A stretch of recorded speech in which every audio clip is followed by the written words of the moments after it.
inauguration of Joe Biden, and significant to America and American politics, is the fact that Donald Trump is leaving, and that Donald Trump has, I think the way to put it is, slunk out of town as a defeated president who did not win a second term in office.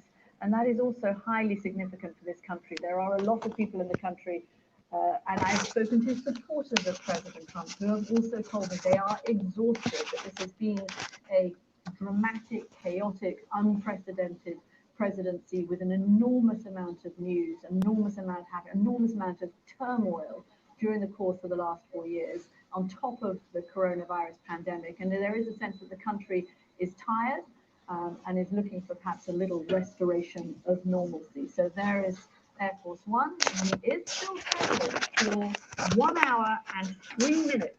Donald Trump is still the 45th president of the United States. His plane there touching down at West Palm Beach. Let's bring in Olivia Troy, who worked for the Trump administration as a Homeland Security and Counterterrorism advisor, and also as a coronavirus advisor for Vice President Mike Pence. Olivia, to make clear to our audience, you left the Trump administration because you did not like what was happening. You had a falling out with the Trump administration. When you watch these scenes now, we have a split screen. We have Joe Biden about to be inaugurated as the next president, Donald Trump touching down in West Palm Beach, defeated as a one-term president. What do you think got us here? Why is Donald Trump on his way to Mar-a-Lago and Joe Biden is about to be sworn in and on his way to the White House? I think this is representative of what this country has endured these past 4 years. Right? I think Donald Trump is exhibiting the same characteristics that he has exhibited his entire tenure in office. And I'm not surprised to see that he would still not appear at the inauguration. And to be frank, I'm not sure that any of us wanted him to be there. This is a new beginning. It's time for our country to begin to move forward. We have to hold him accountable still, I think, today. I think we have to hold those that enabled this moment, those intelligence that allowed this to happen in this moment, accountable still. But for today, this symbolizes a break away from this president and this horribly dark and sad period for us. Olivia, we're just seeing in the Capitol, Mike Pence, the vice president, still vice president, arriving. He is the representative today of the White House and of the Trump administration at the swearing in of Joe Biden. Has Mike Pence changed his position in history with his actions over the last few weeks and his falling out with President Trump on how to fight the election result? I certainly think he has. This is a man who has endured every day with this president, right? He is at no less than 50 feet from this man. He has seen it firsthand. He has seen what this president was truly like on a daily basis. He was certainly at times fully pushed aside. But he was also the calming voice in the room at times. And so I'm not surprised to see the vice president doing the right thing in this moment, holding the office with the decorum that he knows it deserves. And he knows that this country is in a very dark place right now. He knows that this is the moment to move forward. And I think it is right for him to be there today to show support for this incoming president, knowing everything that he will inherit. Olivia, you served with Vice President Mike Pence on the coronavirus task force.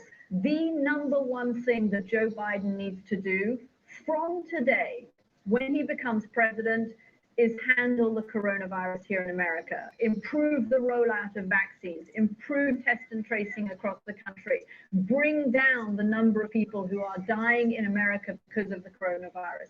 What do you think the incoming president can do differently compared to what Mike Pence was doing when he was leading the coronavirus task force in the Trump administration?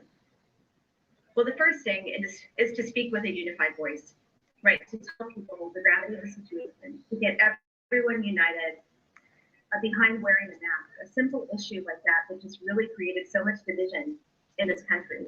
And also to support the states, support these governors who have basically been played against each other and used as a pawn for the President Trump along the way, who actually did not enable them, right? He didn't support him. He didn't get supplies out at times. He played politics over this virus. And I think the important thing is to put the politics aside at this moment, to get this vaccine distributed, get PPE out to the people that need it, and really to start to come together as a country to fight this virus together firsthand.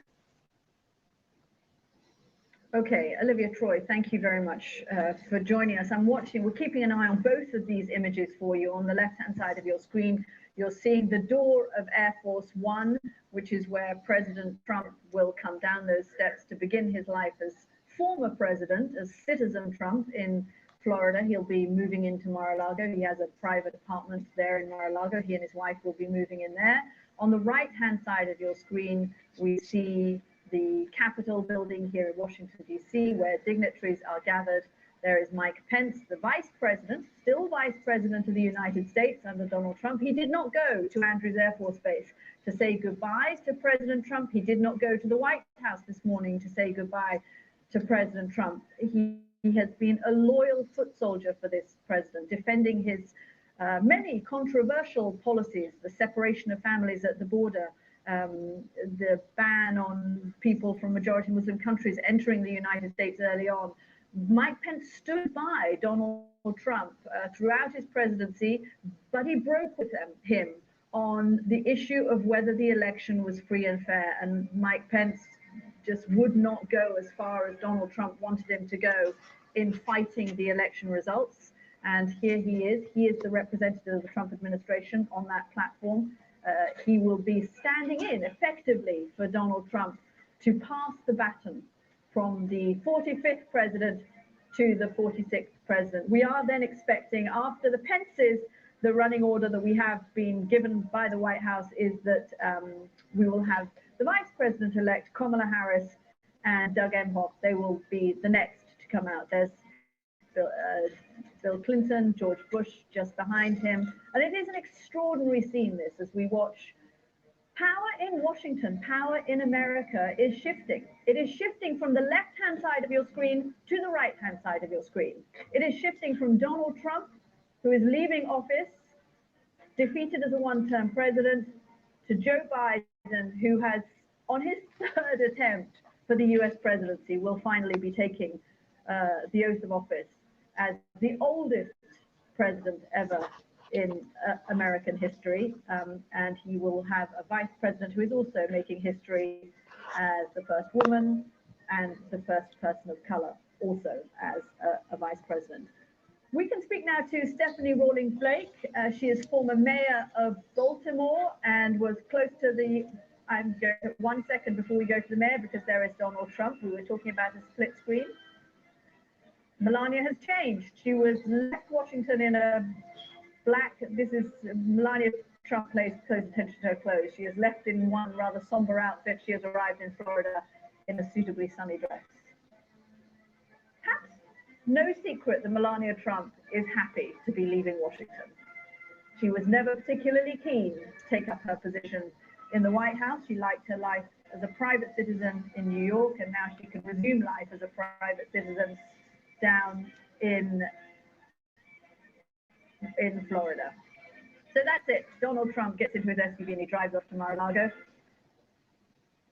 And we can say goodbye to the Trump presidency. It is perhaps as important a moment in this day in American history that the country is saying goodbye to Donald Trump, who has left without even attending the inauguration of his successor, and that his family is leaving too. His family also broke precedent by having members of the family there in offices right next to the president in the Oval Office as his advisors, and that they will be scattered around the country. Many of them perhaps have political ambitions. There could be some Shakespearean rivalry there between those siblings, Ivanka, Don Jr., even perhaps Eric, who all have political ambitions of his own. Still president at the moment, so he still gets the trappings. You can see there is the president's seal on the door of the SUV. He has the flags, and for another, what are we looking at, 58 minutes or so, Donald Trump is still president. In the Constitution, power does not, whenever the oath of office is taken and there's been some dispute, because under our timetable that we have, it looks like Joe Biden might actually take the oath of office before midday here on the East Coast of Washington, D.C. That does not make him president.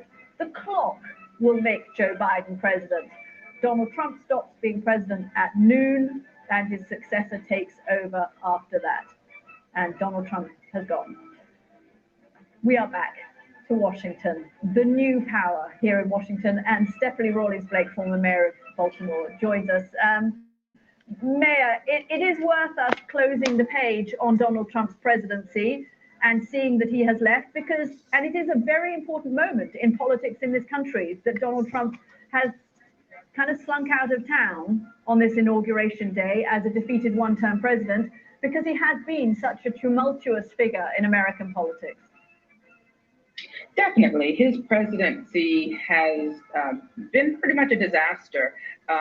The esteem of our country around the world has been diminished. And I think it is time for us to reassess the strength of our democracy and see if we can move together as a united country, the United States.